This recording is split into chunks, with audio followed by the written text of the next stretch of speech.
So now that that is done, I welcome you all officially to our new webinar. First of all, I'm going to explain a little bit the context, so we're all on the same page as to what we're doing and why we are here. So the political context, as you might know, EU disability policy is largely guided by the European strategy on the rights of persons with disabilities, which runs from 2021 to 2030. For the first time in this strategy, we have a chapter on independent living called Decent Quality of Life and Living Independently. And within there, we have chapter 4.1 on developing independent living and reinforcing community-based services. These chapters contain two flagship initiatives, as they're called. The first one is Guidance to Member States on Independent Living, which will come out this year. And the second, a framework for social services of excellence for services for people with disabilities. For the first one, we were active last year. We, with the help of our Independent Living Task Force, a working group, we developed a proposal to this European Commission guidance. The input from our task force, our working group was really important. Our paper was really based on this, and it has underpinned our advocacy work since we published it at the beginning of May. We had a presentation in the European Parliament about it. We had meetings with an MEP and the Spanish government, and we also made sure to distribute it to other MEPs and governments. And we talked about it also in other configurations to the European Commission. So we're fairly confident that many people know about our positions. We cannot say at this point how much will be taken on board, but we're giving everything. So this will happen. Next year, the so-called framework for social services of excellence will come out, for which we wish to gather input today. We know it will be based on an already existing quality framework for social services, which is intended to apply for all kinds of social services, not just disability. But unlike the independent living guidance, it will not be about specific services. This existing quality framework is about general quality principles. So the new framework for social services for persons with disabilities will be as well. We thought about which quality principles we wish or we have in mind for disability support services, and there are quite a lot. So what we come up with, for example, is peer support. All or most disability services should have peer support elements. We know that this improves quality. Co-design and co-decision is important, but I've heard from Theodore already that this is complicated. At the moment we always hear anecdotal evidence that many of these services look good on paper, but in practice it can be difficult to access them in the first place due to too much bureaucracy, or often authorities are more cost focused and don't have really the support needs in mind in the first place. intersectionality is a topic which is gaining importance. So yeah, some disabled people also have other properties which cause them to be discriminated against, not just because of their disability. For example, women or migrants. Yeah, the question is how to design support services to take this into account. Yeah, also disability assessments came to our mind. It's connected also to the topic of affordability, availability. If you have problems getting a disability recognized, it's of course not possible to access disability support services. Yeah, for this we need input from experts who have been active, who have actively worked also in services, and some who work as researchers, but also the input from people with the who are experts by lived experience. So we need both. And from the example of our independent living guidance, it's also clear that we really make use of this of your expertise and keep working with it. Yeah, it's not just for the folder. Yeah, we have we invited, we have great speakers for peer support. Dr. James Elder Woodward from Scotland, who has worked for social services and built up independent living centers in Scotland, in Glasgow, who has very successfully designed peer support-based services.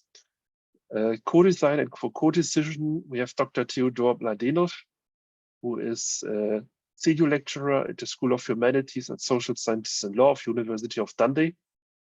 For affordability, topic affordability and availability, we have Dr. Miro Griffiths, early career research fellow at the University of Leeds.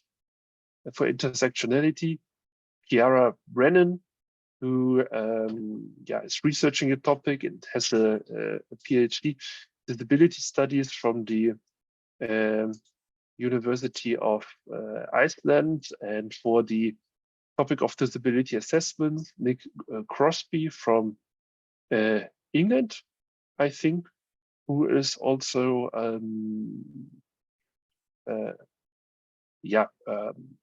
actively trying to build up support services.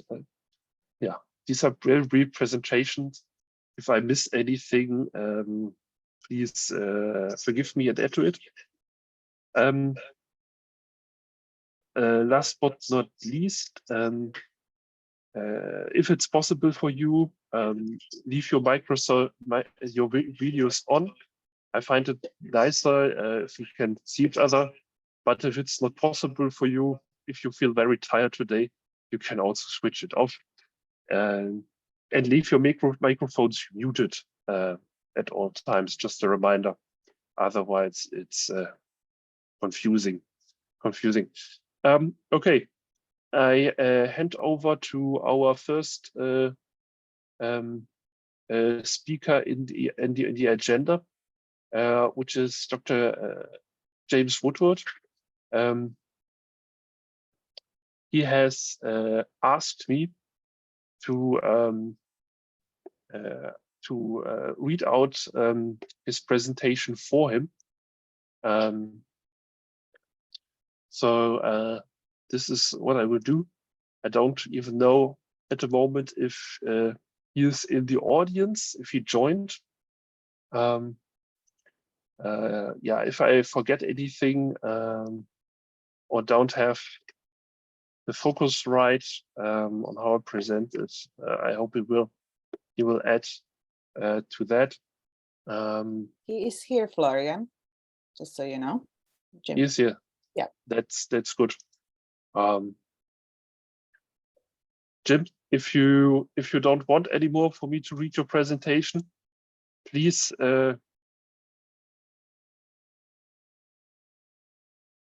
please intervene now. Just a brief checkup, Edith. Can everybody see the presentation? Yes, looks good. Thanks. All right.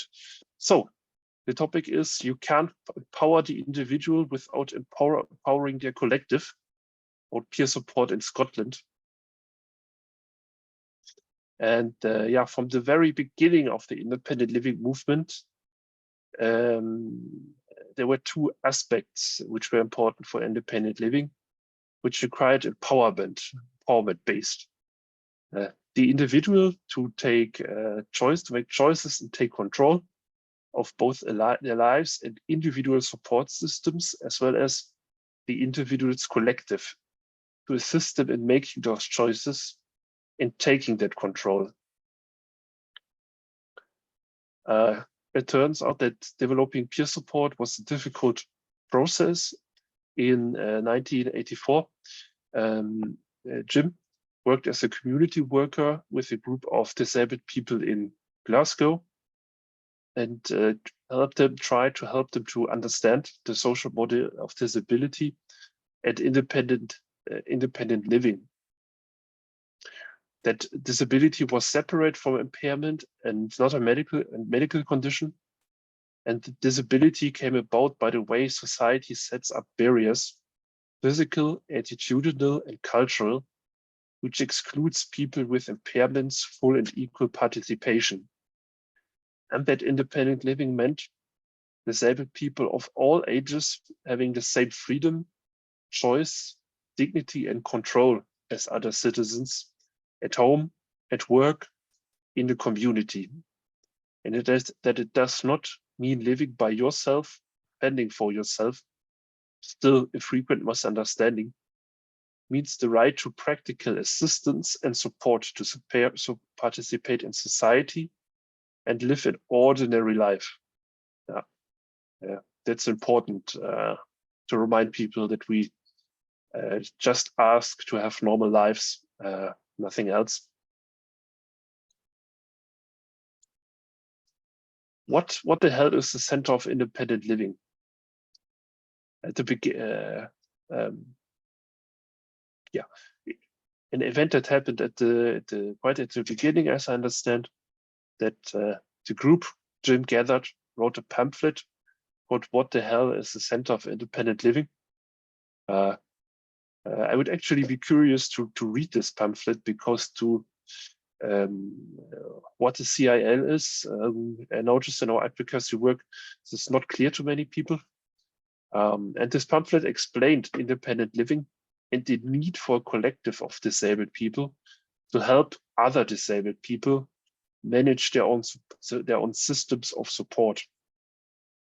They wished the pamphlet to be distributed to people in power, including local politicians. Yeah, this is something we also urgently need to do again, so that this becomes more clear. There's often funding provided for facilities called centers of independent living, but who have little to do also with peer support. I have no private social work in my city. The senior management of the services, the public services Jim worked at, got to hear of the pamphlet, called him in, and the director of social work disciplined him and said, "I will have no private social care in my city." It was a time when social care was still predominantly done by public authorities. Today, this has changed. About 80% of social care in Glasgow is owned by private and the third voluntary sectors. But at the time, the pamphlet was quite ditched. Nevertheless, individual disabled people began to gain direct payments to manage their own supports, and community groups continue to be truly under-resourced and struggle to exist. So not a lot in terms of peer support yet. Then in 1983, the UK government set up the Independent Living Fund, which provided direct payments for people, disabled people, to manage one's own support system. The fund was seen as catering to a minority of people who had been supported by the social security system. Nevertheless, by 1993, the fund has become so popular that people were turning to it rather than going to the local authority. And as a result, the government changed the conditions of entry. Local authorities had to pay the first £300 per week of support, either by direct payment or in comparative services, before the fund could be approached. The fund empowered people to manage their own support systems, but did nothing to support the need of peer support.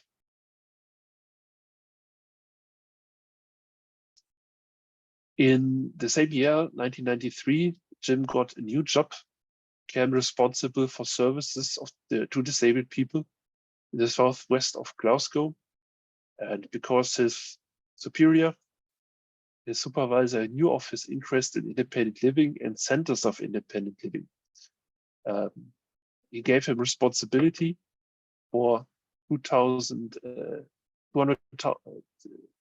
quite a lot of money, grew together a group of disabled people to establish a center of independent living to support those who are getting this money from the council. And in the meanwhile, local authorities had been given extra money by the UK government to facilitate this new requirement to provide the first £300,000 per week.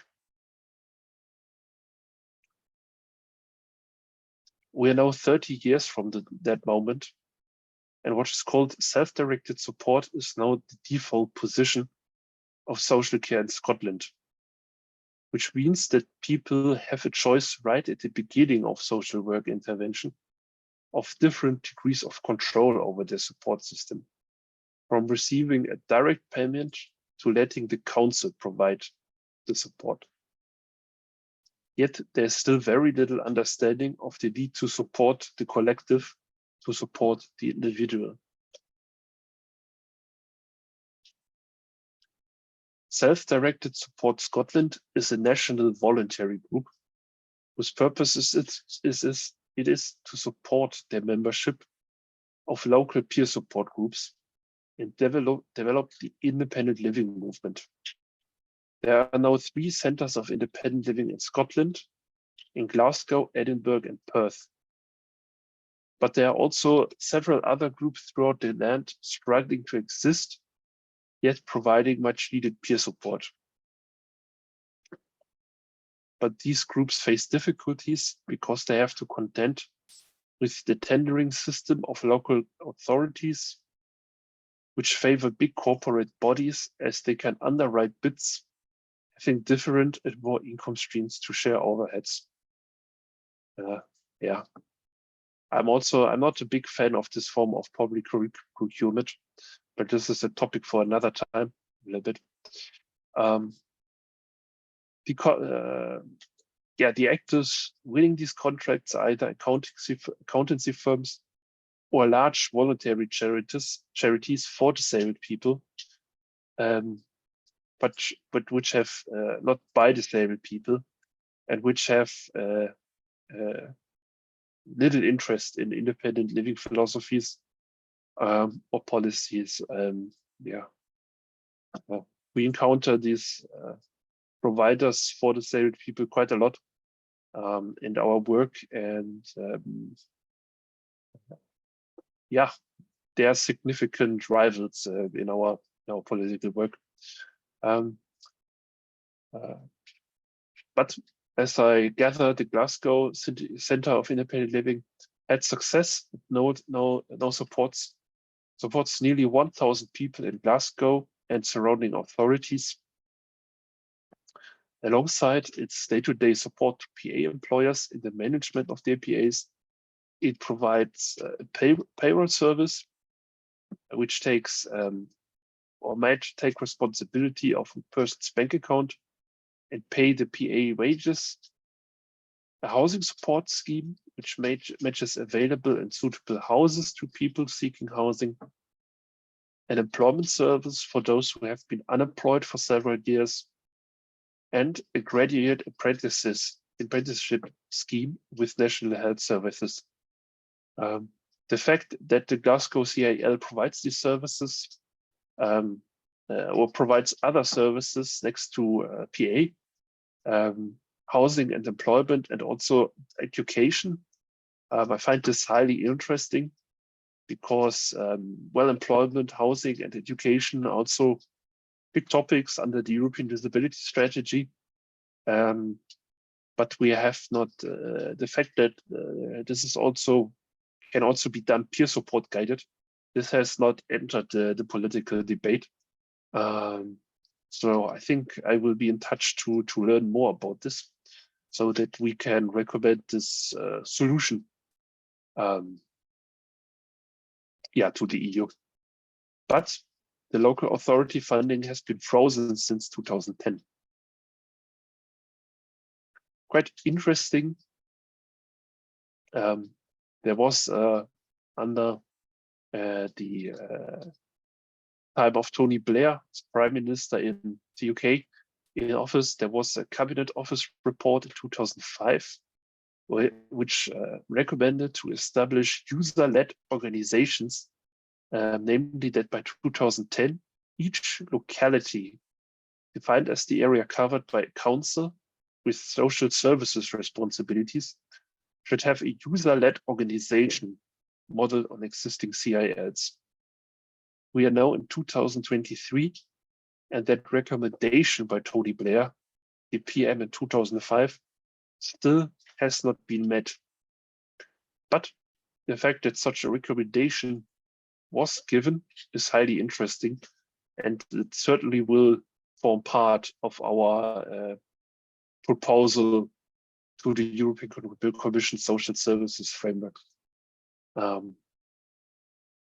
quote by Emeritus Professor Michael Oliver and Colin Barnes, which stated that since the turn of the millennium, we have witnessed the growing professionalization of disability rights and the willful decimation of organizations controlled and run by disabled people at the local and national level by successive government policies, despite rhetoric to the contrary.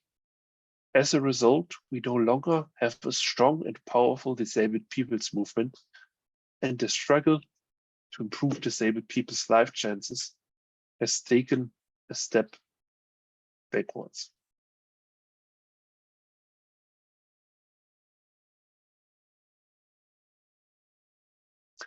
As Stephen Dodds points out, individualistic personalized social welfare in the UK has impeded the growth of disabled people's collectivism and peer support services.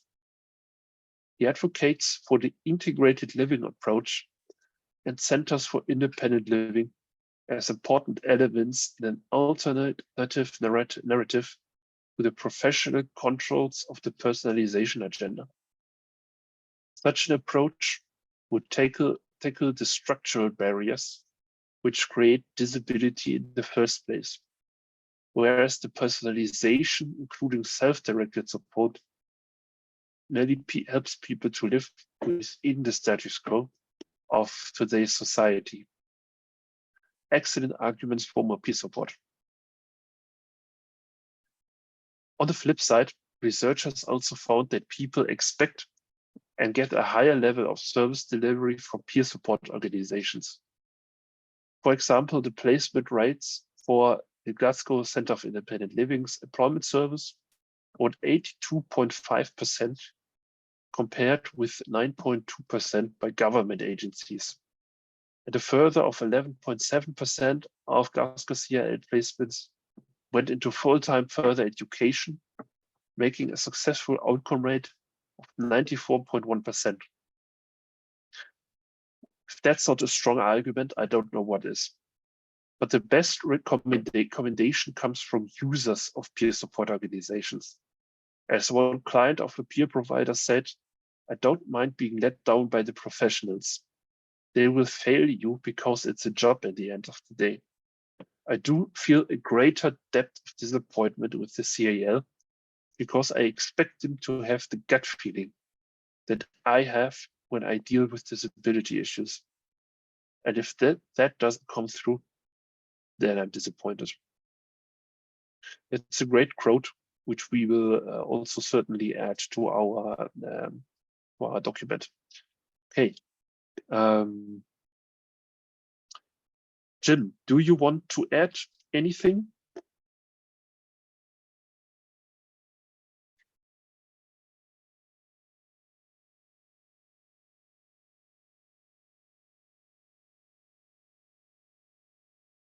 Well,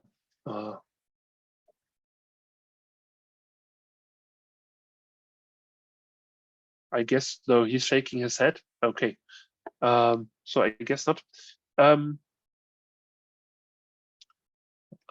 You might have questions or comments already. Please keep them in mind. You will have the opportunity to, well, we first will hear.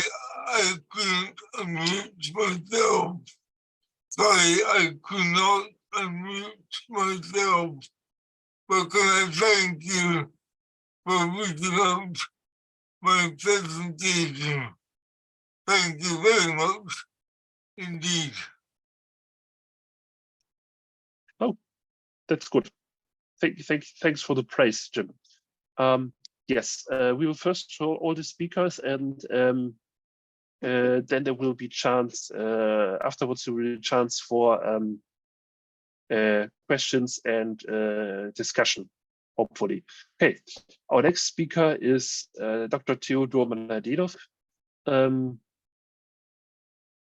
Theo, you have the floor. Hello, everyone. Can you hear me? We can hear you.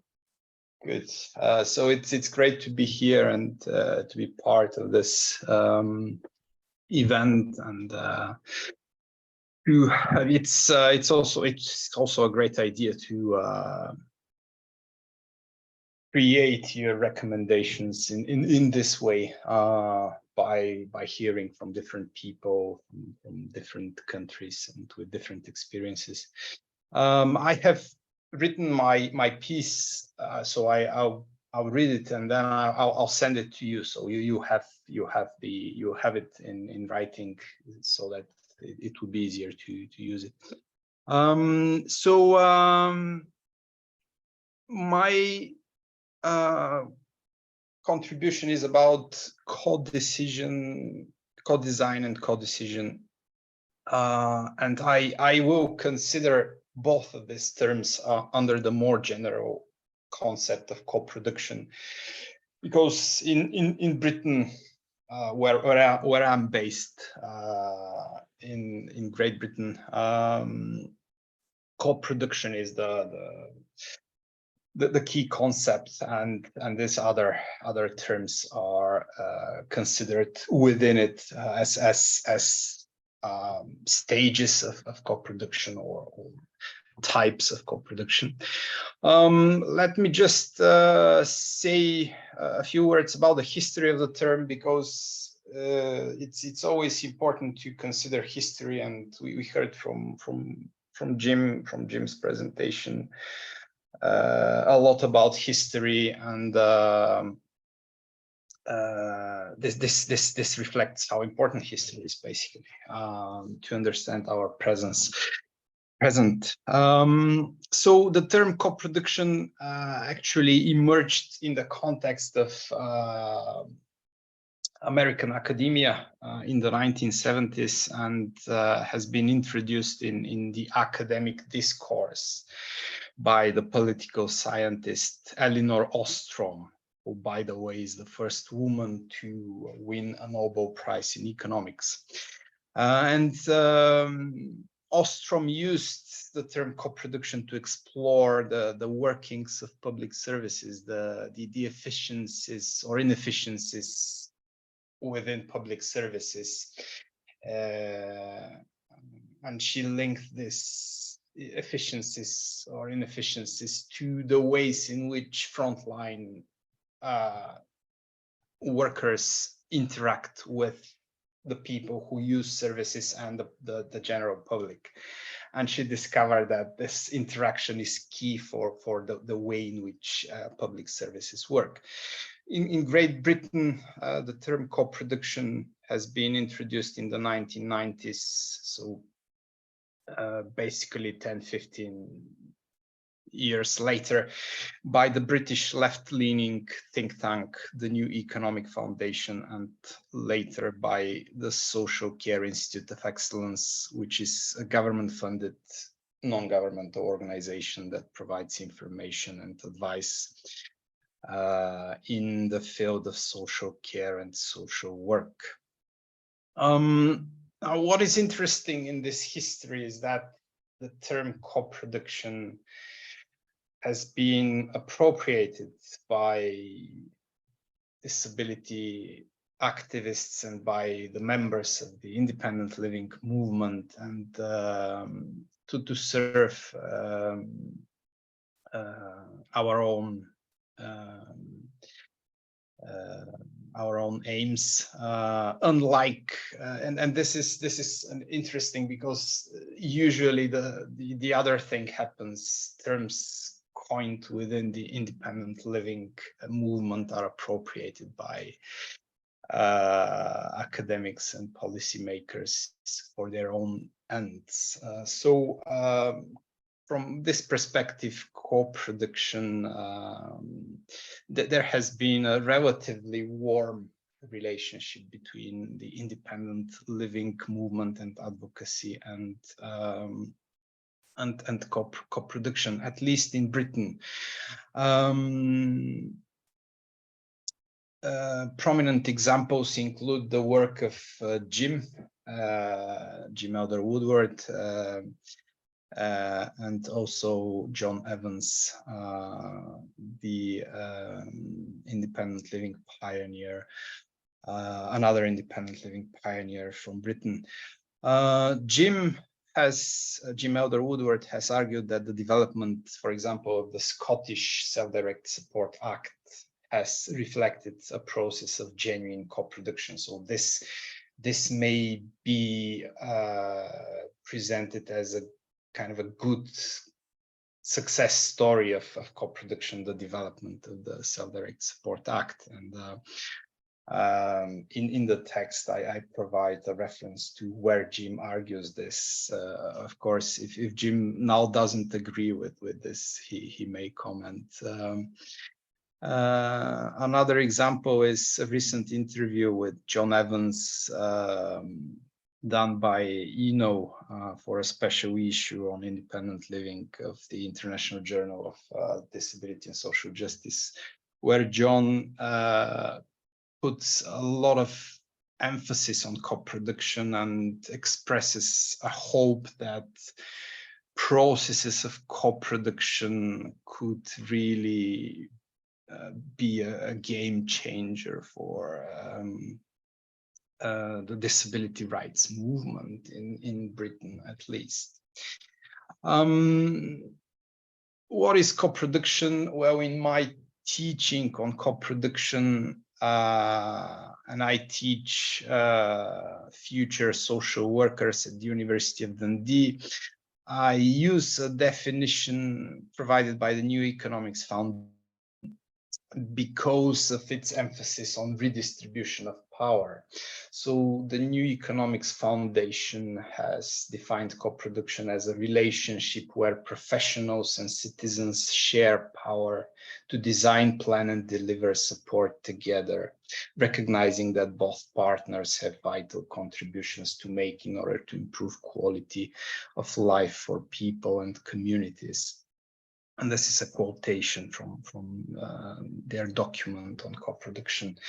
Now, the important thing to emphasize here is that co-production without redistribution of power is not only fake co-production, but it also is harmful because it legitimizes the status quo in a very powerful way. It's also important to say that co-production is often framed as a matter of service quality improvement, and this is also related to the history of co-production. Initially, it was invented as a concept to think about service quality. But co-production, in the way in which the disability rights movement has appropriated the term co-production, is more a matter of social justice and human rights. And for me, this is the most powerful aspect of the concept. Genuine co-production helps counteract professional power, helps fight epistemic injustice, helps enhance the people's self-determination. In addition to helping improve the quality of services. The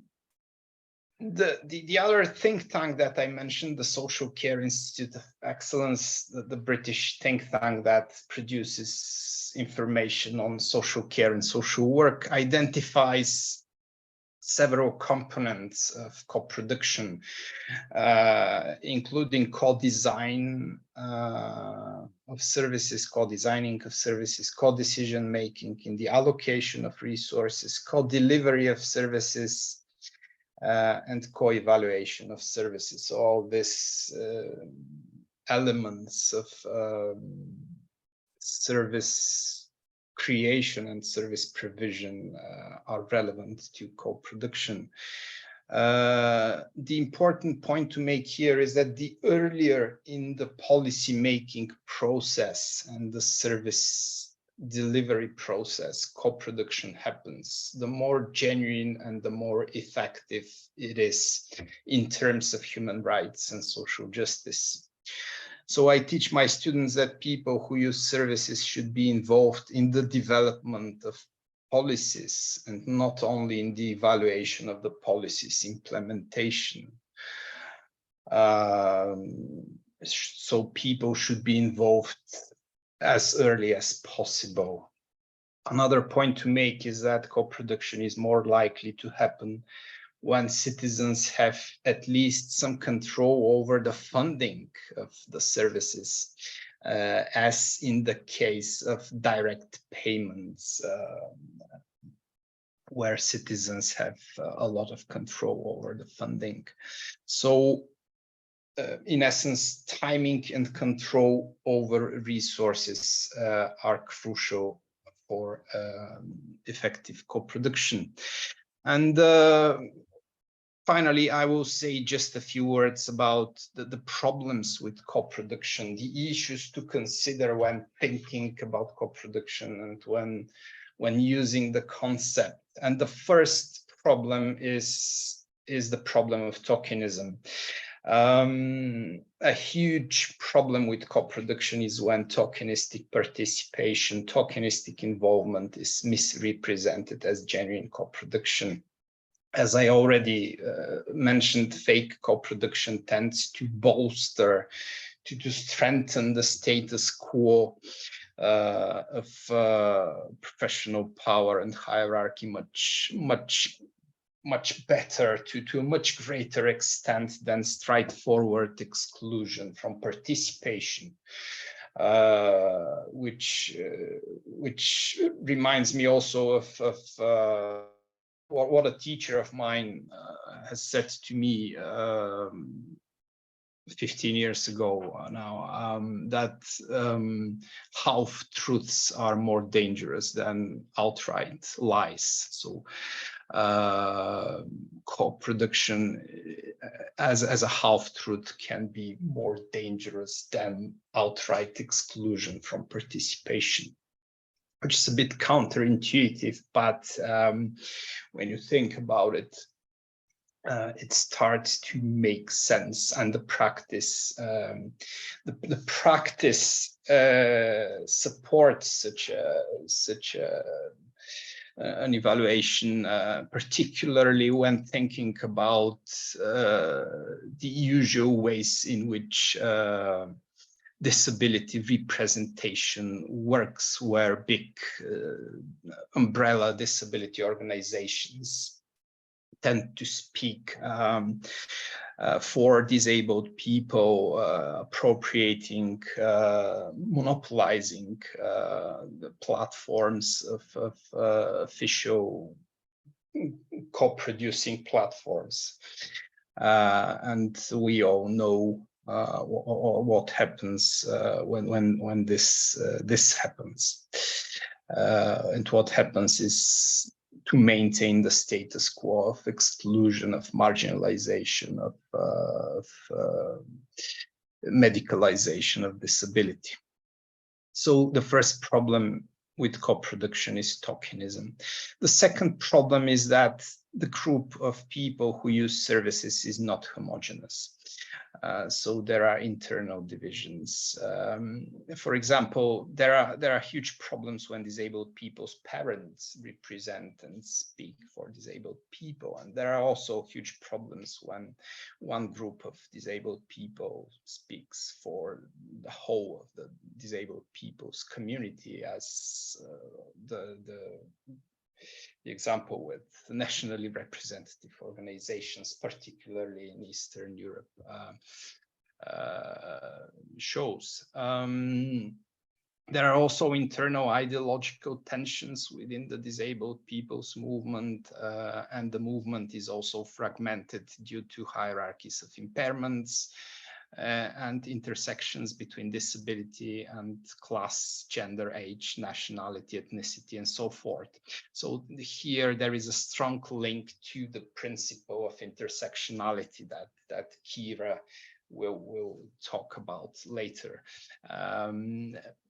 As a result, some groups tend to be underrepresented within the larger disabled people's movement, and this also the same can be argued for other people who use services.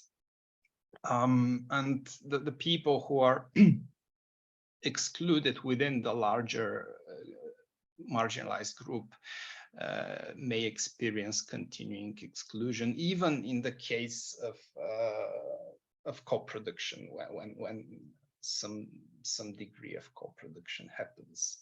So an intersectional analysis is key to understand and to critically understand what happens when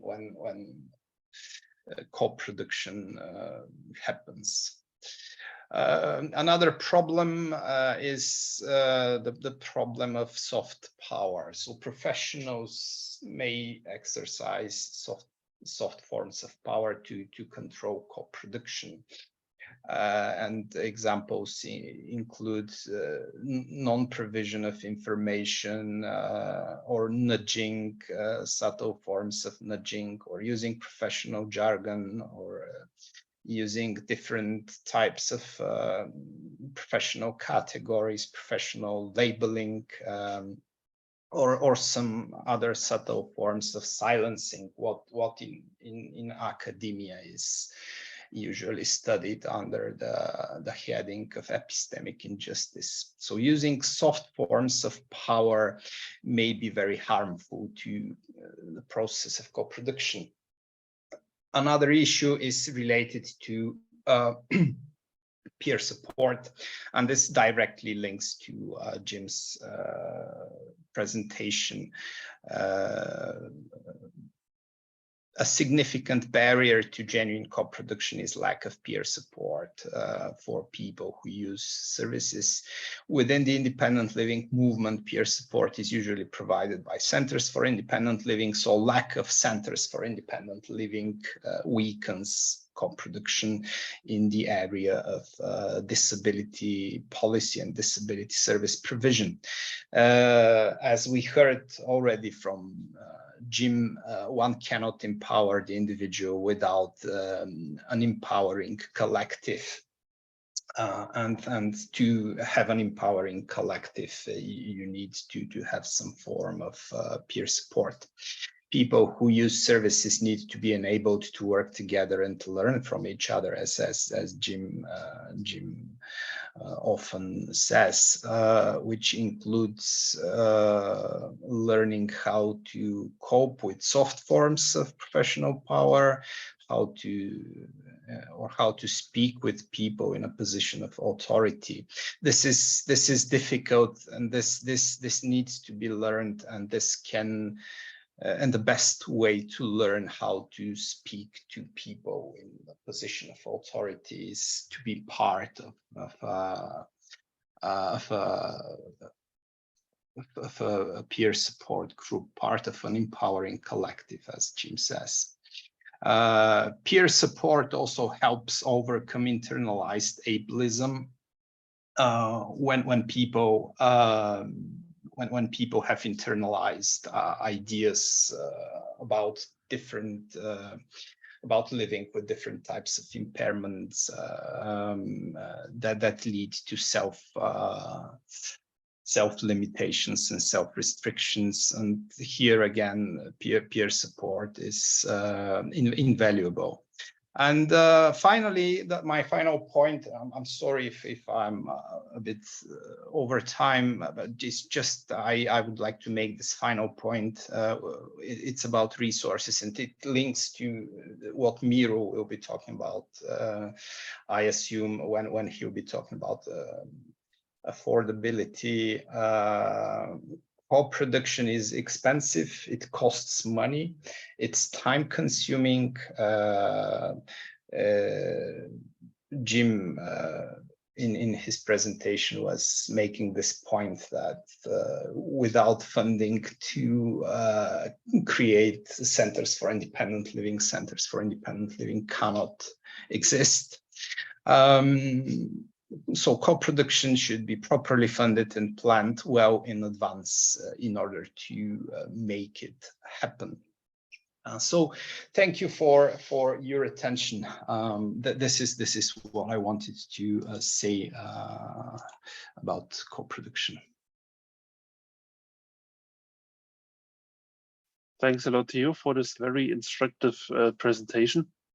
Never mind if you go a bit on board with the time. It's important for us to hear what you have to say. Okay, and I head over straight away to Miro. Miro, you have the floor. Okay, thank you. And good morning, everybody. Thank you for the opportunity to be here. So with my part, I've been asked to talk about affordability and availability. And we can't do it justice in 10 minutes or so. But what I want to do is try to introduce some key principles that I think should guide initial thoughts and ideas within our work and within what we produce through our activities. And hopefully this will be an opportunity to kind of stimulate some debates and some thoughts around this. So in terms of the first principle I want to introduce is the principle of knowledge. When it comes to thinking about availability and affordability, the availability of knowledge is key for disabled people to have sufficient levels of knowledge and understanding in order to determine what support is available in their localities or what they should expect to receive from the guidelines or policies and legislative frameworks that may exist within the domestic sense, or indeed what is being produced on an international level in terms of levels of expectation.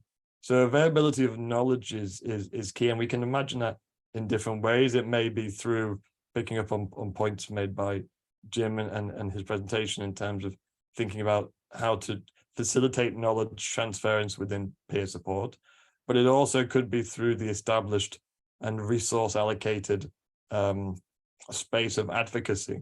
When we look at how disabled people access support, often the role of advocacy, whether that's done through informal networks of advocacy or whether it's done through the appointment of specific advocacy due to policy and guidelines, advocacy is exceptionally important for individuals and their families at any stage of the process of either acquiring support maintaining access to support or going through periods of review.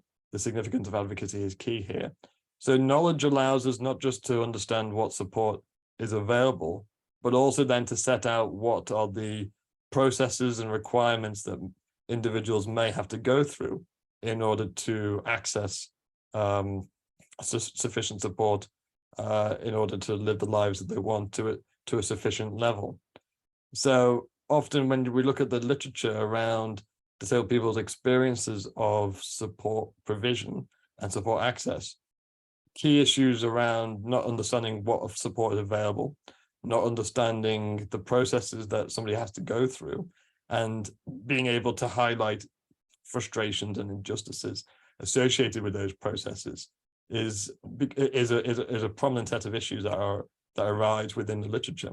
So what we can understand is the availability of knowledge is key to thinking about facilitating access to information that is deemed important to the individual in accessing support, but it also allows us to critique and question the varied approaches in which we deliver information and thinking about the accessible formats that are required for individuals to be in an informed position of understanding what is available for them to access. And as I said, I think that requires us to think through aspects of advocacy and the additional support required to maneuver through existing processes. So if we start with the principle of knowledge, then in thinking about the availability and affordability of support, we come to the second principle, which I call the unnecessary restrictions principle. And that for me means that we have to reorientate our focus towards thinking about the nature of support being designed, developed, and delivered in a way that removes the unnecessary restrictions that have been imposed upon disabled people. If we think about activists, if we think about policy and legislation, which we consider to be progressive, we think about the work of organizations like ENIL, our focus has been to maintain a broad agreement that disabled people encounter unnecessary restrictions imposed upon them through the way that society is organized. Now, of course, the social model of disability, which I think Jim referenced and was rooted in the presentation by Theo, we have a recognition that the social model is key to understanding our marginalization and oppression, but also we can look to and recognize the significance of human rights. And we can see how even within the United Nations Convention on the Rights of Persons with Disabilities, there is an emphasis placed on using a social contextualization to understand how and why disabled people are encountering barriers. And of course, the importance then from the social model is to recognize that these barriers are unnecessary and these restrictions do not have to be there if we were to change the way society is organized. So often when we think about support and the availability of support, and this touches on areas of what we may refer to as eligibility or need, often this is focused on trying to address the needs of the specific individual rather than turn attention to the unnecessary restrictions that exist within the way society is organized. And it also then means that when we focus on the individual, we lose sight of the importance and the significance of interventions that are designed to either adapt environments or to provide progressive forms of technology, such as assistive technology, or thinking about the significance of human support in order to access and participate in accessible communities and environments. So the availability of support has to be predicated on providing sufficient support to disabled people to ensure that these unnecessary restrictions which are imposed on the individual are removed. And the reason I emphasize that is because we are trapped in irresolvable debates. I don't mean we in this room, but if we look at how member states organize the provision of their support, we think about the dilemmas and the frustrations encountered by disabled people across the globe when trying to access support. Often there is a particular trend or theme that arises, and that's the irresolvable debate surrounding how to determine one's need, and I say need in inverted commas, because support systems endlessly debate who has responsibility for acknowledging and addressing support and needs. there's questions about how to assess whether somebody meets certain thresholds, and these thresholds are based on the individual's, often on the individual's functionality, rather than thinking about the unnecessary restrictions that are being organized in society. There also is another additional problem, which is often the level of need, and this again goes back to issues of affordability. Often the provision of support is judged on the issue of the cost benefit analysis. So how beneficial is the provision of support given the cost it will require in order to meet somebody else's needs. So what this does, these debates around determining need and judging it on the basis of cost benefit analysis, is that it traps a focus on the individual being the unit of assessment and analysis. So when we think about the provision of support, we are often witnessing a framework that is using the individual as the unit in which we will interrogate and critique. We're questioning what support needs to be provided to that individual, rather than thinking about what support is necessary in order to remove the unnecessary restrictions that are being imposed upon the individual in broader society. So for me, the availability of support needs to be maintained to a sufficient level that evidences the removal of unnecessary conditions imposed upon the individual. So at a macro level, we can start to argue that the provision and the resources, going back to Tio's significant point about the allocation of resources have to be allocated and evaluated on the basis of how they are removing unnecessary conditions affecting disabled people's communities, in particular given societies. At the same time, simultaneously thinking about how to ensure that disabled people's experiences reflect participation and accessibility and value and worth in their communities. So when we're thinking about sufficient levels of support and thinking about the variability, it has to satisfy the granular level of the individual's experience of participation and presence and accessing goals which are aligned with what the individual wants to achieve, at the same time as on a macro level, removing and sustaining the removal of unnecessary restrictions on that individual. So for me, when we think about availability and affordability, the funding and the allocation, the things that we should be looking for within our frameworks should be at a threshold that is determined by collaborations between disability studies scholars, civil society organizations, and progressive policymakers who are determining the threshold that's necessary to remove these restrictions within society. And it's at that level that we determine whether that support is affordable or appropriate in terms of the cost benefit analysis. We need to move the focus away from the individual to thinking about how support is necessary and essential for removing these unnecessary restrictions on the individual. So I've spoken about the principle of knowledge, and I've spoken about the principle of orientating support to be about removing unnecessary restrictions. My last point I want to make briefly is what I am referring to as the consistency principle.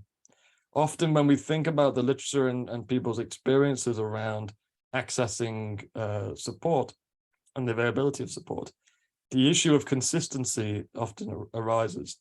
And this allows us then to think about the consistency of approach, the consistency of approach and application of support. Sufficient support, as we've argued for many years, is required across not just geopolitical contexts, so irrespective of the desires of the politics or economic objectives of a particular state, and it's irrespective of the spaces in which we live within, but also thinking about the life course of the individual as well. And we've seen many examples where people are frustrated throughout their life course because of the arbitrary and ridiculous boundaries and parameters that have been put on in order to question whether the availability of support for somebody under 18 is necessarily different from the availability of support for somebody who is in adulthood, or of course when we reach the status of being an older person. These arbitrary boundaries have meant that there is fluctuation in the affordability and availability of support. and they're at the detriment of the individual who is just trying to live the life that they want. So we have to think about how to monitor and evaluate the consistency of support availability and affordability for communities across the globe, and of course, particularly in Europe. So this allows us to think about, well, how do we maintain frameworks to determine and sustain and evaluate the availability of support and make sure it's consistent across time and space. So irrespective of the period of time that the individual is in, whether that is at a younger age or what we may refer to as working age or older age, but also linked to the desires of the individual in wanting to pursue perhaps education or participation in the labor market, or does not want to pursue any of those aspects and wants to just receive support so they can live the life that they want in their community of their choosing. And of course, as well, this also raised the issue of consistency of support across boundary lines. Now, within the significance of Europe, we have an opportunity where, for some of us, there is the possibility or the desire to travel and to move. And yet we know that from our evidence, the availability of support fluctuates when we try to transport our packages of support across country boundaries. So within thinking about our guidelines and our ideas and strategies around affordability, we need to think about the consistency to transfer and transport support packages. This allows us, again, to think through the opportunities that people want to achieve with their support. And again, reorientates the focus away from the individual to being what's denying that and stopping that within the way society is organized, politically, economically, socially, culturally, and so on. And I also think that the emphasis of consistency also requires us to think about how to maintain emphasis on the alignment of legislative and policy procedures that need to align or continue to align with the compatibility of the Convention on the Rights of Persons with Disabilities. Much of our work, in my view, should be about how to articulate and recognize the shift towards the convention being incorporated within domestic law. And that, I think, then allows us, doesn't satisfy completely, but allows us to continue the progressive work when we're thinking about the importance of peer support or co-designing services, or the importance of a human rights approach to assessment and so on. So we need to think about how to ensure that within consistency, we are thinking about utilizing the available frameworks that we have at our disposal that emphasize the important principles that we're trying to achieve, such as evidenced in the CRPD, and use that as a way to utilize our activities and our demands around sufficient levels of support, which is self-determined. And that, I think, also it allows us to consider the nuances that people are experiencing in given countries. So, for example, for many of us, there is the issue of charging costs when it comes to support. So again, in the UK, particularly in England, we have the issue of charging for care services. So the cost is then taken from the individual. A contribution is taken from the individual in order to maintain access to support. And of course, in other countries, there is evidence of having to surrender parts of your welfare or your social security payment in order to have access to particular services.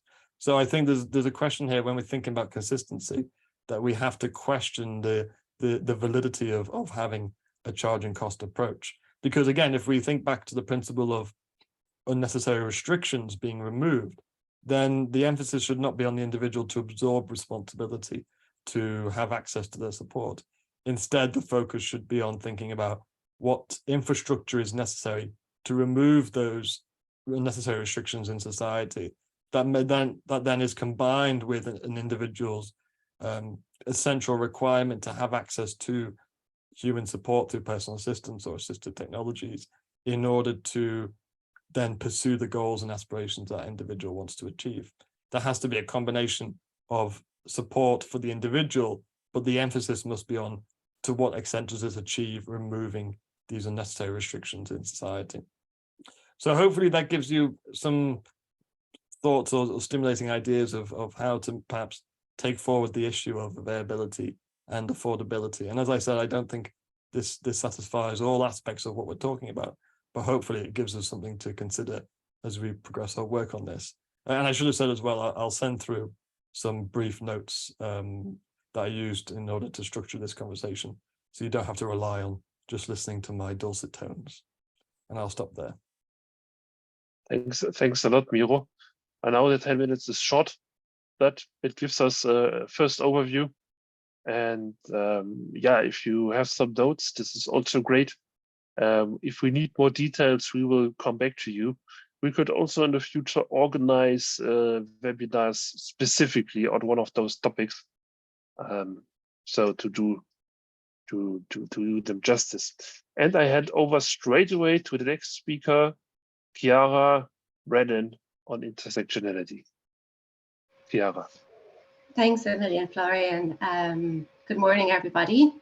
So in today's presentation, I'm aiming to explore how intersectionality could be incorporated as a cross-cutting principle into the European Quality Framework for Social Services of Excellence.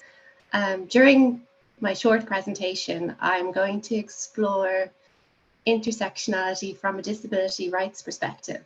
And I will argue for the adoption of tailor-made community-based services that acknowledge and address the diverse needs of individuals with intersecting identities.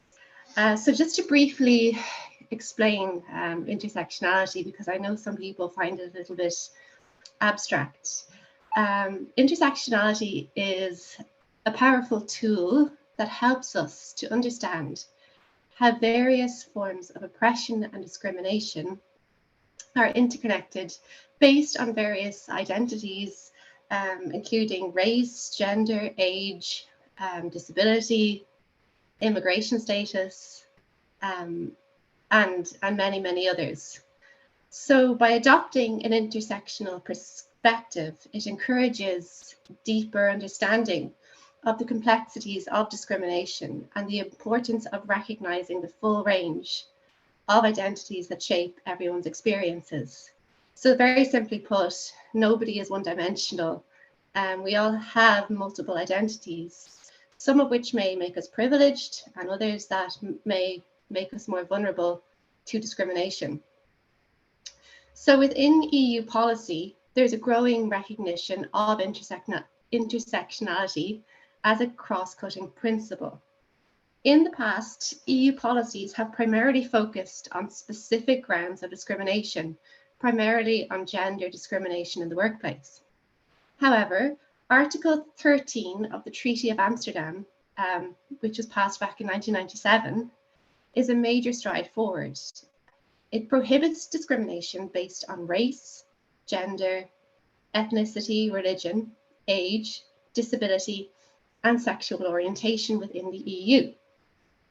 More recently than that, the EU Roma Strategic Framework for Equality, Inclusion and Participation for 2020 to 2030 acknowledges the importance of addressing compound discrimination faced by disabled Roma through tailor-made measures for different groups within the Roma community. So incorporating intersectionality into the European Quality Framework aligns perfectly with the principles of the CRPD.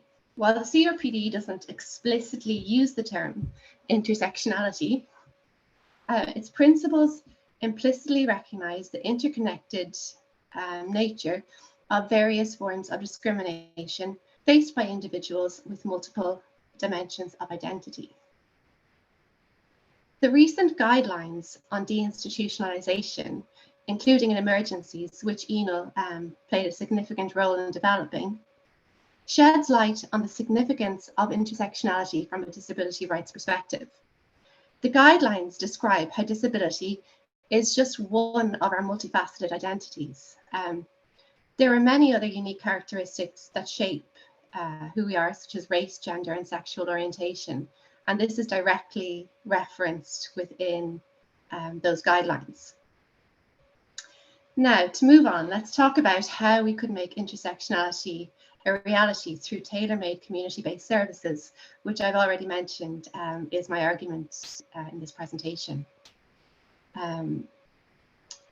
A one-size-fits-all approach to services inherently denies the diverse identities of individuals. A single approach, or a one-size-fits-all approach, simply won't capture the unique challenges faced by those with intersecting identities. Moreover, segregated services limit the choice and self-determination of persons with diverse identities. So thankfully, there is an alternative to this, and ENIL are in a prime position to lead the way in this area, and that is tailor-made community-based services. Tailor-made services, including personal assistance and direct payments, respect all aspects of an individual's identity because the user has the power to choose their support staff and make decisions that align with their personal values and goals. Furthermore, intersectionality is realized through services that foster opportunities for peer support, knowledge sharing, and collective advocacy. So we can take this even further by adopting strategies that incorporate intersectionality as a cross-cutting principle. So collective policy formulation is essential. And just to reiterate what was said earlier, there has to be measures in place to ensure that that is not tokenistic collaboration and policy formation. This is to ensure that diverse voices are heard, including those with intersecting identities and those from underrepresented groups. By collecting data that captures, furthermore, by collecting data that captures the complexity of different identities, policymakers can better identify gaps in services and establish which populations are underserved. And again, the recent guidelines on deinstitutionalization go into a lot of detail about data collection in order to respond to the needs of the population. Policymakers could also mainstream intersectionality, making it an integral part of all policies and programs.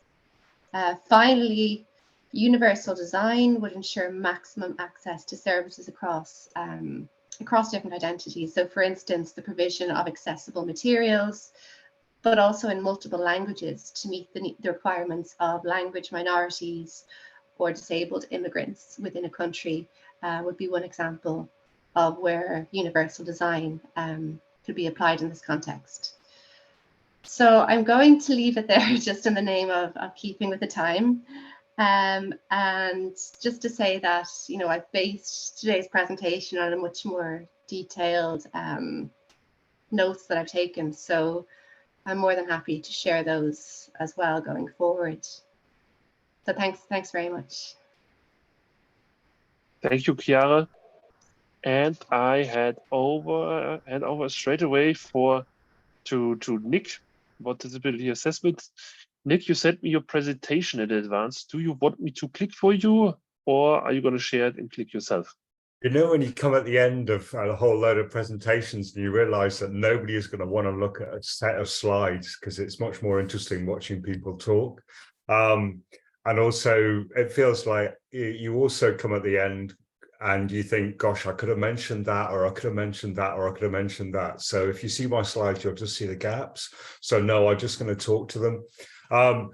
Thank you very much for the opportunity to be part of this. I've been asked to talk a bit about assessment, and true to form, I've kind of skewed that talk a bit because, well, anyway, it'll become clear. So the way that I thought about structuring what I was going to say was just talking a bit about a foundation for what I was going to say, because it feels like I'm talking from quite a specific point of view, alongside thinking about the people I'm working alongside. Wanted to be really clear about purpose, thinking about what's the purpose of an assessment, and quite a few things that Mira was saying kind of link into some of that discussion. Thinking about being person-centered, that's always going to come up for me. thinking about a really simple structure, if there is a way forward, and then just a bit of a summary. So that was the way I thought. I think in terms of a foundation, I think I'm talking from the perspective of the people I work alongside. So it's disabled people, most of whom are in long stay, secure, forensic inpatient units in England. Although I'm linked up with work in Slovenia as well, and similarly starting some work around people in locked wards in Slovenia. So it's a similar group of folk who may well have done things in the past that have meant they're in secure accommodation and have very individual needs. The one thing that you can be consistent about is they've all had very traumatic lives, and not just the trauma of being in the institution, but trauma early in their lives as well. So the foundation sits for what I'm talking about is very much thinking about going back to some very simple conversations and information gathering, and challenging the, I guess, the power over potential of an assessment relationship between the person and the professional who's carrying out the assessment. And I'm talking very much about what I've learned, and the people I work alongside who've done this work for a lot longer than I have, what works. So that's kind of the other part of the foundation. The other side of this is the foundation of two key things, really. One's the social model, and how it's not about seeing the person as a problem, which is the pit many assessments can fall into, because they're all about the deficit. And the second bit is Article 19 and the right to live independently, be included in the community. Those would be the premise that I'm kind of talking about. And if there's ever a structure that seems to work brilliantly, strangely, it's Article 19. So a lot of the work that I do now is structured around that. In terms of purpose, I guess I'm going to try and get my note. I guess there's something about assessment. Mira covered it, about eligibility and level of need. And if that's the purpose of an assessment, then it should be a very brief and proportional piece of work, and it's very standardized, and it's very much the professional collecting a set of information to make a professional judgment. And I'm challenging that, really, and saying that actually, yes, there's a need. I guess there's a need to work out how much support somebody needs and eligibility, but actually the way that people go about collecting that information doesn't actually hear what the person has to say and what matters to them most. So I'm also, I guess, thinking about this group of folk that I work alongside. There's something about how an assessment is also the beginning of actually understanding what's going on for that person in their life, and listening to what they have to say. So it's moving away from thinking about needs and listening more to what matters to a person. If I think about what that means for some of the people that I've worked alongside, I think of Jonathan. And for Jonathan, the professional judgment was that he and his family needed a break from each other. The local offer for that was an overnight stay. For Jonathan, that didn't work because he became really anxious at the thought of going away from his parents, and his parents had to cope with a very distraught and distressed young man when he came back home. And so the assessment wasn't actually helping anybody think about what actually worked for Jonathan. Jonathan's life was quite challenging for him, so having a break was really important. A good piece of work, and the piece of work that we did, was actually to think about actually what makes for a really nice time for Jonathan. What does he enjoy doing? What works for him? And a very different offer was made, with personal assistance, direct payments, and a chance to go and sit on his favorite beach and get lost in the white noise of the sea. And that's a very different way of thinking about the information you're gathering. Yes, I'm talking about the individual And I'm very aware that that's come up quite a lot in our discussions, but it's starting to think about what are we actually doing? What's the actual purpose of an assessment? Is it simply to make a judgment on eligibility? Or is it actually to start thinking about what matters most to this person? Who is this person? And giving that person a voice in this process. And that's what I was meaning about that professional relationship, where the professional is gathering information to make a judgment rather than listening to a person and seeing what matters, and then sharing, co-producing, co-designing. No, they're not the right words. Deciding together about how to go forward. I guess the bits for me around being person-centered. So if we're clear about the purpose, or I'd be saying what the purpose is, or offering that as a purpose, it's something to do with starting with the person, giving them a voice, giving the voice to the loved ones, giving the voice to the people who are the real experts. I work alongside people who've been in institutions and have reams, huge piles of paperwork from many, many different professionals. And I have to often wade through all of that information. And I never find the person within that information. Those are all different assessments. So psychiatrists, speech and language therapists, occupational therapists, social workers, nurses, all sorts of different people, but I never see the person in that information. And I think that's the simplest way of saying that the assessment that we do now just doesn't work, because you don't see the person, and you need to be able to see the person. So the way that I'd be saying that you need to start is you need to start with the person rather than with the professional information, because that doesn't tell you anything, and it doesn't give you an idea of who that person is, or thinking about what Miro and others have said about the barriers that they may face to having a good life. I think there's something also about and this goes back to that kind of relationship between the person who's completing the assessment and the person who's speaking about their life, is that there's actually that process in itself is really, really powerful.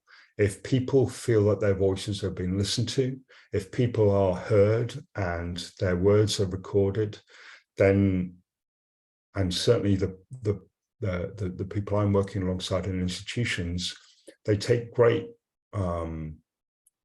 actually pleasure in seeing their words listened to and recorded. And you need to understand what you're doing when you are undertaking a piece of work like that. You need to understand that actually you should be there to affirm someone's voice, not to make judgment about what somebody's saying, that you need to hear what they're saying and value it for what it is, and it's their life that you're thinking about. And I think a lot of assessment practice, and certainly all the reams of information that I've run into when I start to work alongside somebody, is that you don't see any value being placed on their voice.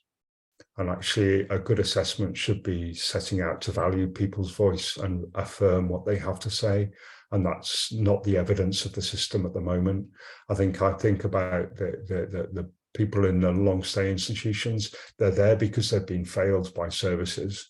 Those services completed assessments and it led to a fail, because they wouldn't be in an institution unless they were failing, unless they'd been failed in their lives. And if we want to do something different with assessment, then we have to start from the point of view that if we keep doing the same thing as we're doing now, we're going to continue to fail people. We need to stand back and do something different. And that starts with our first interactions, which is often the act of assessment. In terms of thinking about the group, this is when it's difficult, isn't it? You've got a set of slides that you sort of read from and trying to talk ad lib and contribute. So I think it's about what works. It's about what works for the person. That's what's most important. It's about what matters to them. And the other half of what works is actually this works. You know, this way of gathering information that helps people start to think about how their lives can be is the beginning of a very different future for that person. And there are many, many people, not enough, who manage to move out of institutions. Success has come from starting with hearing what people have to say in their voice. It hasn't come from clinicians and others making judgments about how that person has to live. One of the guys I work alongside, Dave, runs a very, very small support service for people up in Middlesbrough in the north of England. And another one, Sam, who you know, Jim, at Sea Change in Glasgow. They would say the moment we compromise on what a person says, the moment we compromise on their aspirations and their hopes for a life is the moment that we'll fail. And that's the sort of information that we need to be digging into when we're completing a first piece of work or an assessment. I'm aware that I might have gone a little bit off kilter if we're thinking about wider assessment for everybody. But I think the principles here apply across the board, that the way that we've done things to date hasn't, for example, picking up on what people have said, hasn't thought about actually what's it going to take to help this person to remove those barriers. The act that we've done, that we see to date, has always focused on the person being the problem. And it's that simple change that has to change if we're going to be seeing information gathered that helps people move into a life that they choose. In terms of a very simple structure, the structure I use, the structure we use, the basis of what we do is very simple. It's Article 19. I'm aware that the social care excellence, I always worry when somebody uses the word excellence. I just kind of, you know, but that's a different matter. The Article 19 is a cracking structure, and we've not found a challenge to it. And why should we? If it's been written with a very, very strong voice of disabled people, then that is what we should be doing anyway. And thinking about my home, my support, and getting out and about. I say getting out and about because community, for quite a lot of the people that I work alongside, it doesn't mean much, but if they can think about getting out and about in the world, then that means something. And then the other half of the other last bit is thinking about how it's not about needs, it's about outcomes. It's about what are we aiming for? What's this all about for you as a person? So that's how, I guess, is a bit of a rattle through without slides, but probably a little, well, I'm not sure if it's more interesting not seeing the slides or not, but I guess in summary, it's about that foundation of human rights and the social model. It's about a foundation that redresses that power relationship, that existing one that's ongoing at the moment. It's about having a very clear, proportionate and outcomes focused way of gathering information. It's about what's strong. So it's about building on strength. It's not about building on deficit or addressing deficit. It builds knowledge about the person, what matters to them, and their hopes for the future. That's where this has to start. And it's structured around home, support, and community. So those are the kind of key bits that I'd add into the discussion this morning. Thank you very much for the chance to contribute, and I hope it's useful.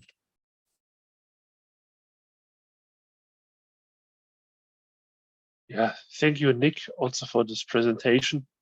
Yeah, I find we're on the same page. I find the name, the title, Social Services of Excellence, also a bit dubious.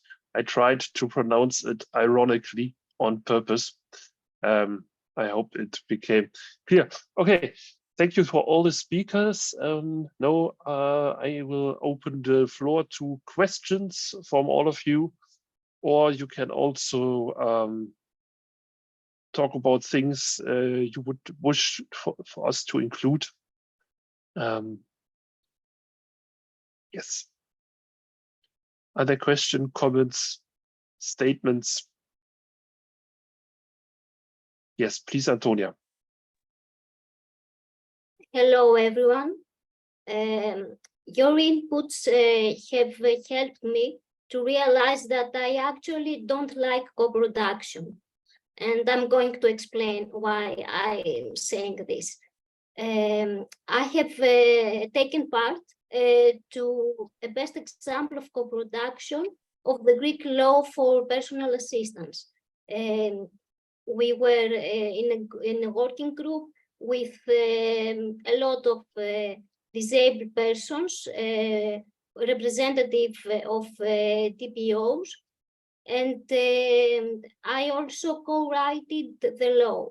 But at the end of the day, although every disabled person in the working group had exactly the same views about how the law should be made, we had to spend a lot of time to explain to every non-disabled expert or to every staff member of the ministries that what personal assistance is, why are we making these statements, and why things should be done the way that we wish.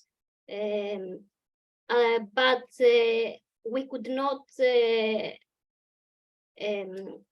law, we have to agree to some point with them because they agreed to many of our requests. So the law has a mandatory field for a mandatory training of the personal assistants, which was against to every single disabled person that we are going to be users of personal assistance, and wasn't even aligned to the general comment number 5. And I think that the co-production is a term that is not very clear. Even if someone takes part to consultations or to a working group to some extent, this can be named co-production. And it seems that it has failed all across Europe. Why in our recommendations don't we just skip co-production and move to requesting to make a recommendation for the disabled users of its service to lead the decision making? And of course, the experts and the ministries can assist the procedure technologically and financially, but there should be a recommendation that we lead. For example, now I believe that Caesar totally agrees with me, because he always does. And why should Caesar and I have to struggle to convince, let's say, Ines to put this recommendation since it is about our own rights? I hope that you understand what I'm talking about. Thank you. Yeah, I find you. Thank you, Antonia. I find your suggestion interesting. I have to say, it's intriguing. Next was Julie.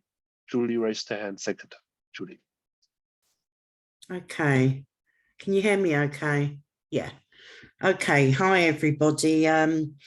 My name's Julie J. Charles, and I am an executive board advisor and lead on co-production and advocacy for the NHS. Now, I identify as a disabled person. I have 2 very serious long-term conditions. And I also have a mental health condition. I have lived experience of that. Of bipolar. I used to run my own DPO, whereby I had 38 people with lived experience employed as training social workers on things like direct payments and advocacy and how they should process needs assessments and developing needs assessments when it came to working with the what yous may call BAME communities, ethnic minorities communities, I will call the majority communities, the global majority communities. That organisation lasted 25 years, was called Equalities National Council, was the only national organisation in the UK focusing on the needs of the global majority. So that was Black and Asian communities, disabled people. The aim of the organisation or the foundation was based on advocacy and also mentoring. A lot of our work was also with Black males who are in the criminal justice system and the mental health system in the criminal justice system, who had no support when they had done their time, so to speak, when they came out of Her Majesty's services. Equalities National Council closed during the pandemic and for a lack of funding, but we were the only group ever to have been awarded just over £1 million by the National Lottery to develop our services over 4 years. I've since gone on to develop an organisation called Start Change, which is being led by the global majority, again, of disabled people. Now, I sit before you today because I hear what everybody is saying, and I think that it's all very fruitful, and I understand everything that's been said, down to intersectionality, to advocacy, to independent living, to centres of independent living, the way the social model is embedded or not embedded in our societies. But my concern is that you have a lack of representation here. There is a lack of representation of the majority, the global majority, Black and Asian communities, disabled people, and those with who identify as having lived experience. I think that there needs to be some work with ENIL and the policies and bringing this to the European Commission, because it's okay talking about disabled people as a homogenous group, but we're not. If you go into a disability organisation, a DPO of any kind, you'll see or you will find a lack of representation, of voice and of views of the global majority.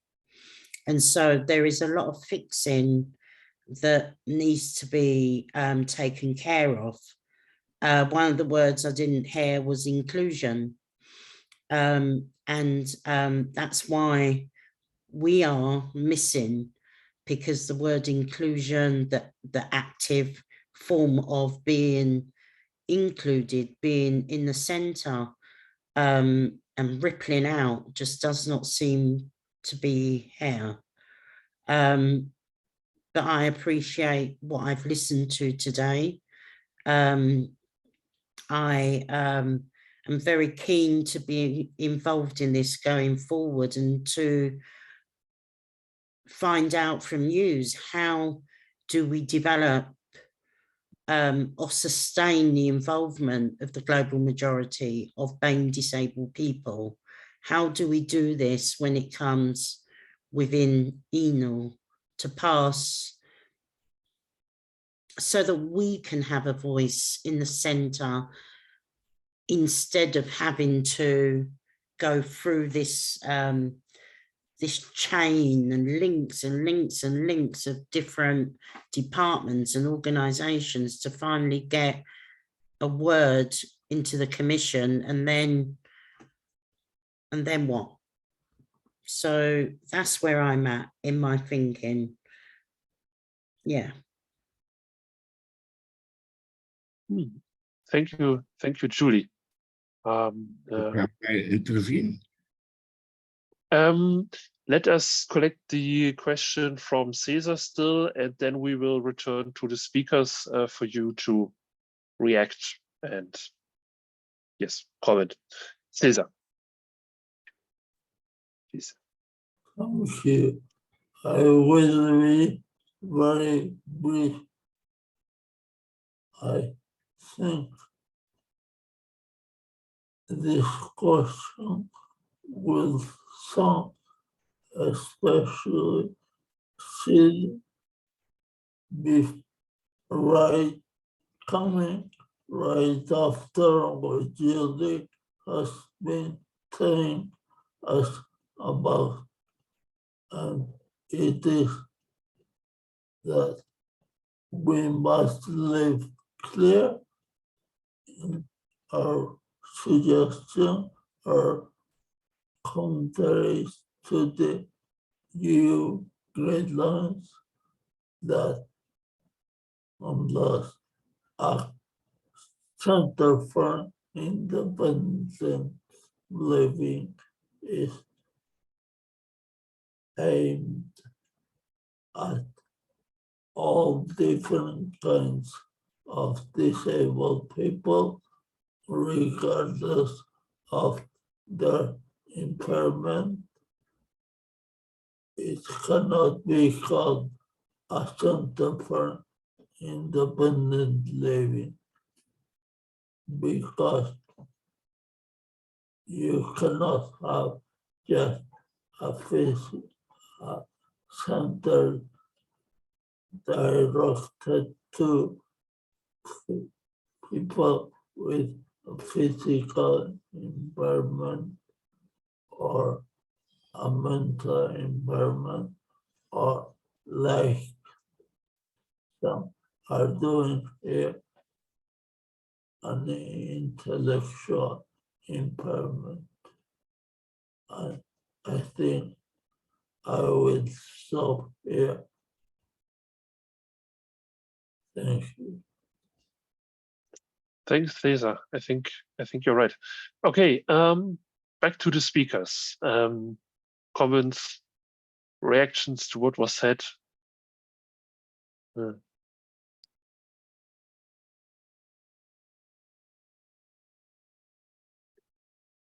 Florian, can we also hear from Jos? He wanted to make a comment just before we. From Jos? Yeah. Thanks. Yeah, can we focus a bit more on the subject of today, the quality framework that the EU is developing? So we must work on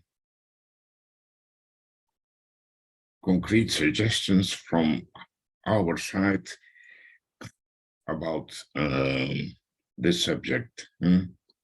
So the first thing we should highlight is the question, who is determining the quality standards of the services? As it is now, it are the service providers themselves and their associations who discuss with government officials the quality standards that are laid down in legislation. So we must elaborate an alternative to that so that we can determine what the quality of a service is for us. A second point we should highlight is that a lot of support services are linked to segregated settings. For instance, if you need support to work, you can get it in a sheltered workshop, but not in the open labor market. If you want a support for activities of daily living, you have to live in a rest home for elder people or in a specific project for disabled people, then you can get the service. Another thing is assessment. Assessment is done mainly by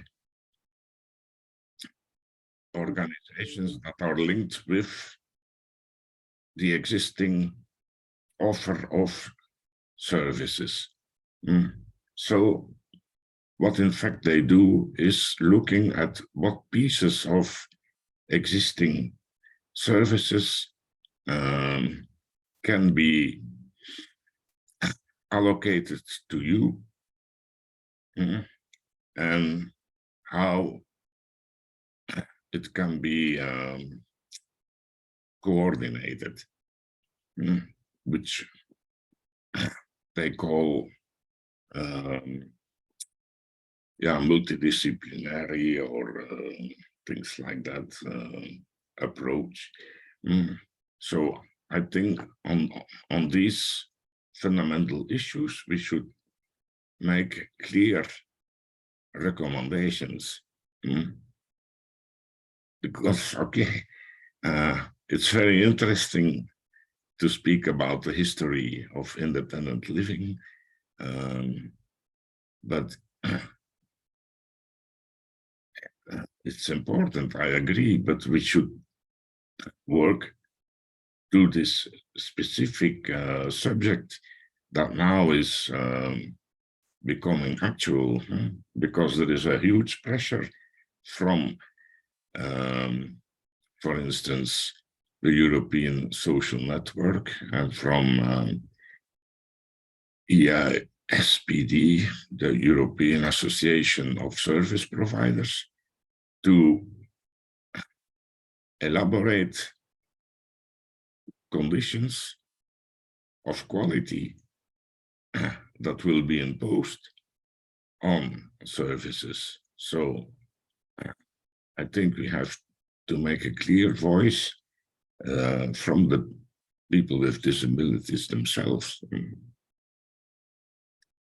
Yeah. Now the speakers can react, please. Cesar says he still has a comment, a small comment, but then we go to the speakers. Definitely. Cesar, please.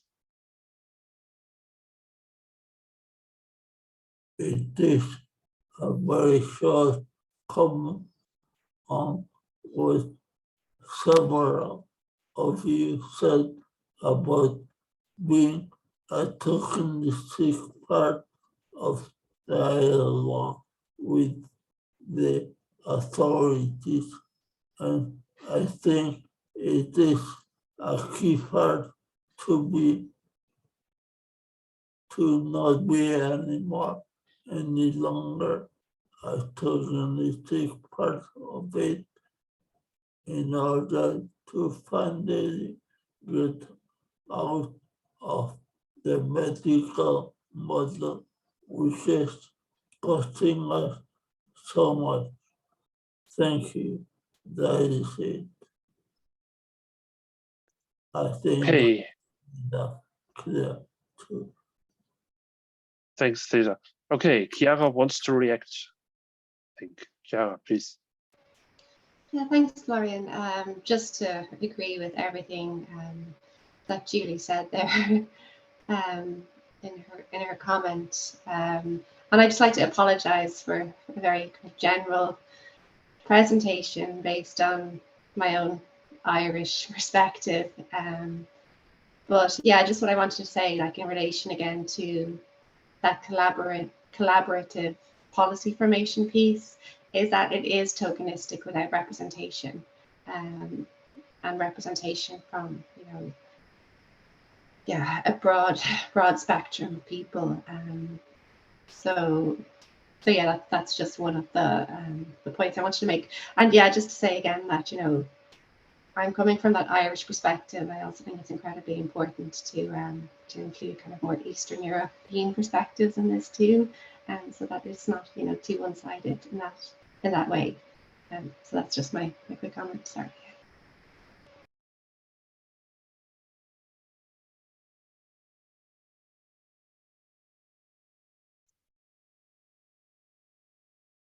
Okay. Other reactions? Yes, Theo. Yeah, Sure.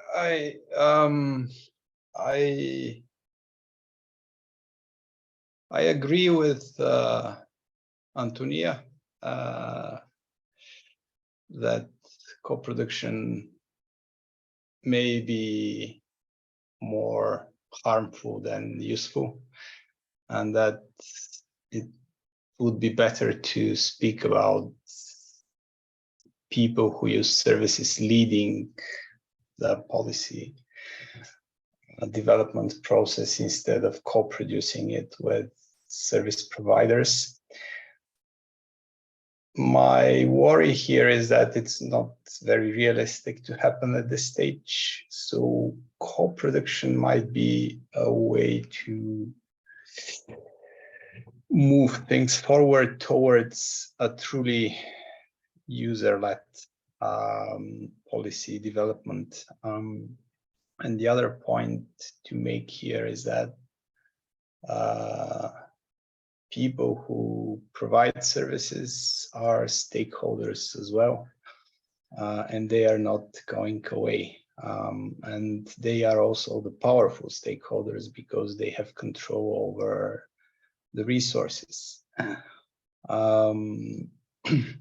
So co-production may be harmful for disability advocates, but it may also be a kind of a Trojan horse, you know, that helps disability activists have a say in a system that is still very much controlled and dominated by service providers, professionals, policymakers.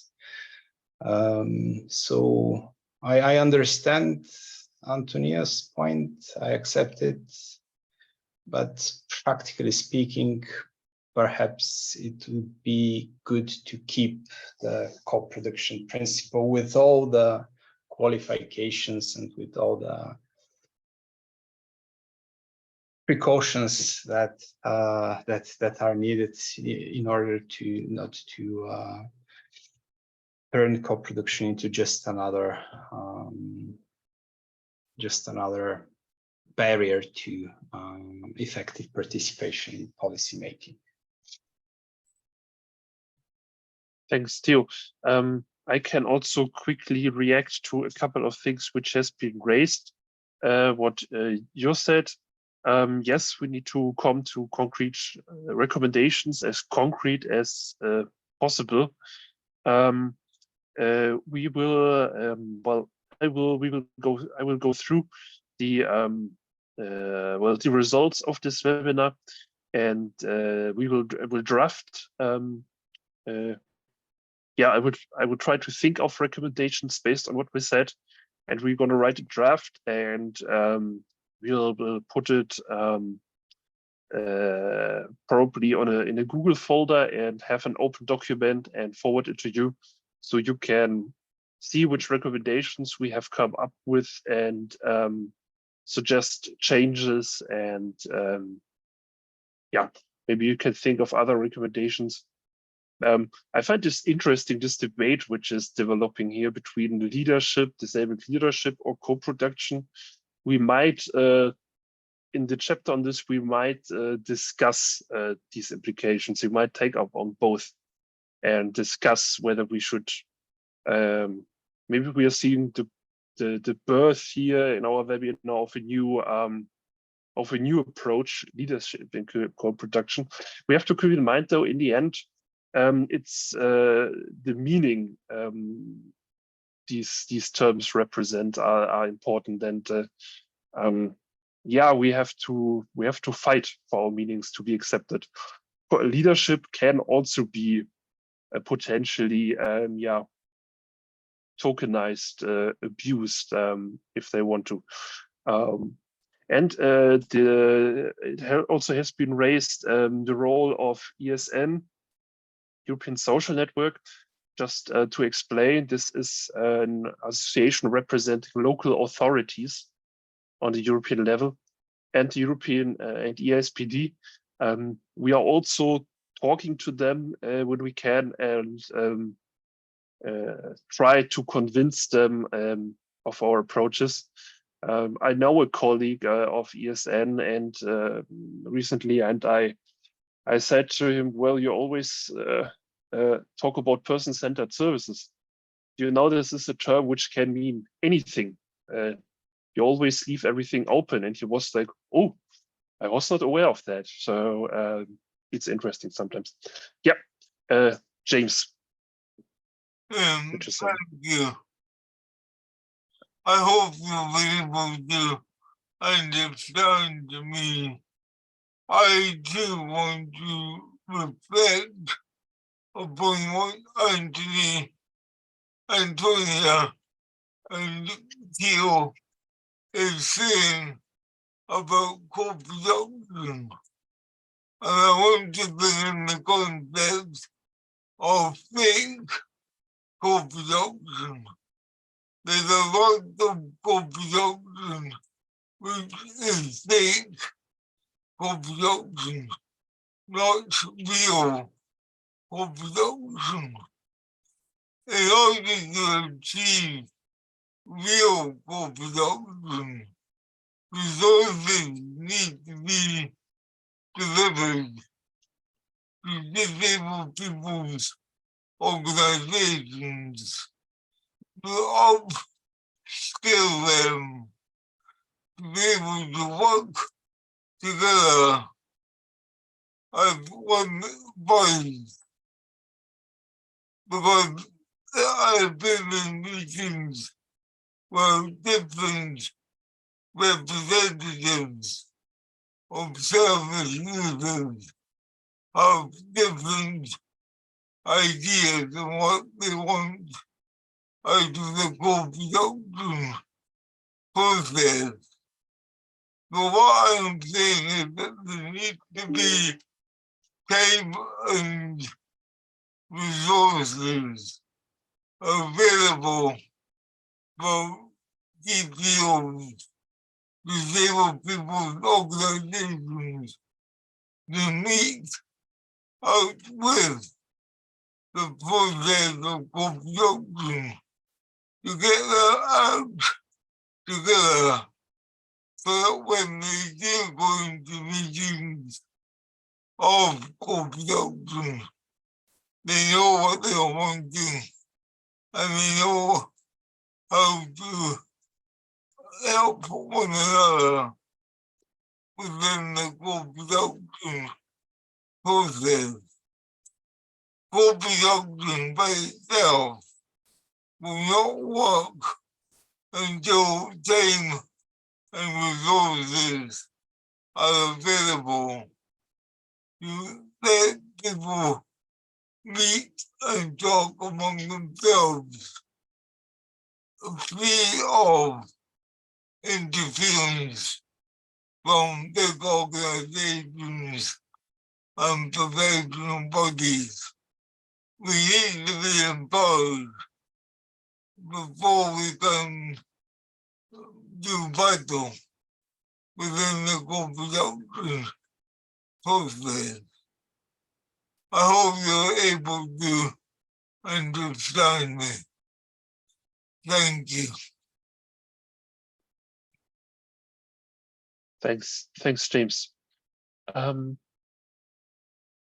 have Nick raising his hand, Florian. Oh, okay. Nick, please. I don't have a button for some reason. I can't raise a hand on my. It just really, I'm aware of the time. It feels like in your recommendations, there's some building blocks that have to underpin the whole of the quality framework, and then there are practical things within the quality framework. And it feels like one of the things that's come up consistently, and certainly I and others were talking about was the power relationship. Any excellence has to address that, because if that doesn't change, then it's not going to be excellent, and it's as simple as that. So there's something around whether it's termed co-production or not, but there's something about that has to underpin everything, because it was right across everything that all of us talked about. That was a consistent theme. So it's almost like that there's something about how you structure the recommendations that say this has to run as a thread through everything that is happening. The power relationship has to change. People have to feel in charge of their own lives.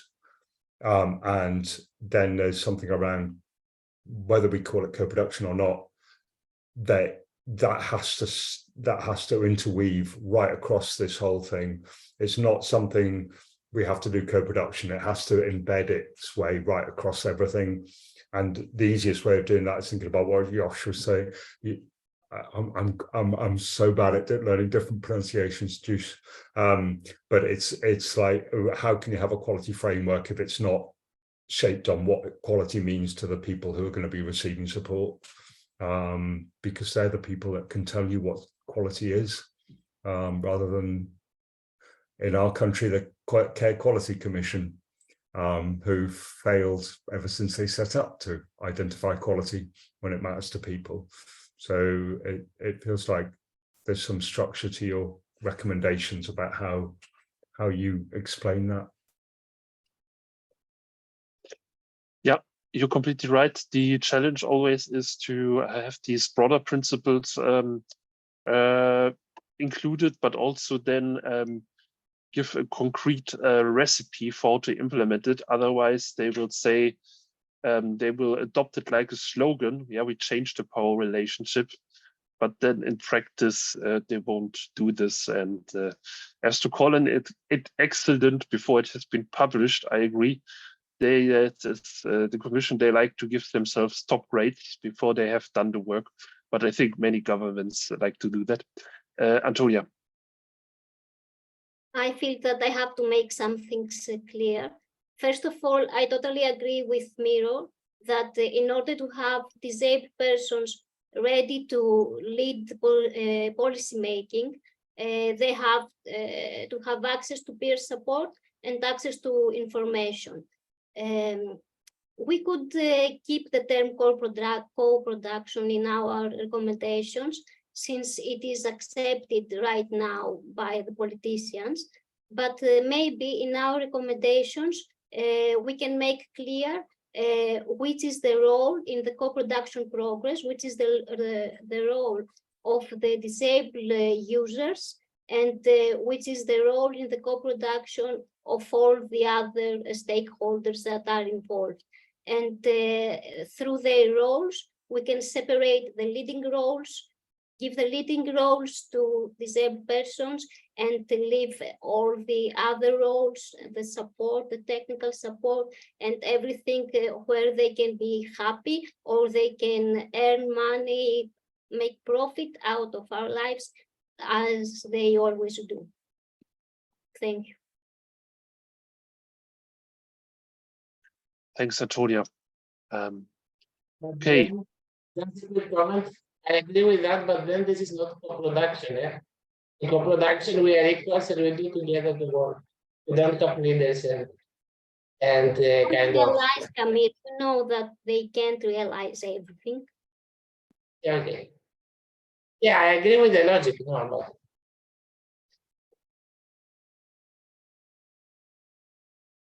All right. Yeah, we are slightly over the time already, and people have probably other meetings and activities to get to. I think we received excellent input. Yeah, we will make, as usual, presentations and materials supplied by the speakers available. We will publish a report on our website, also including a link to the recording, I think, which we will make available.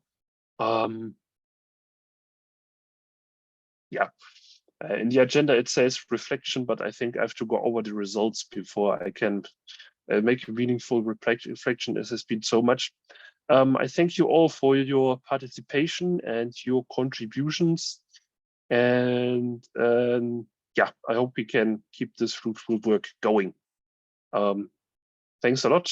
I wish you all a good rest of the day and a good week. Let's stay in touch. See you soon. Thanks, everyone. Thanks, everyone. Bye. Bye. Bye.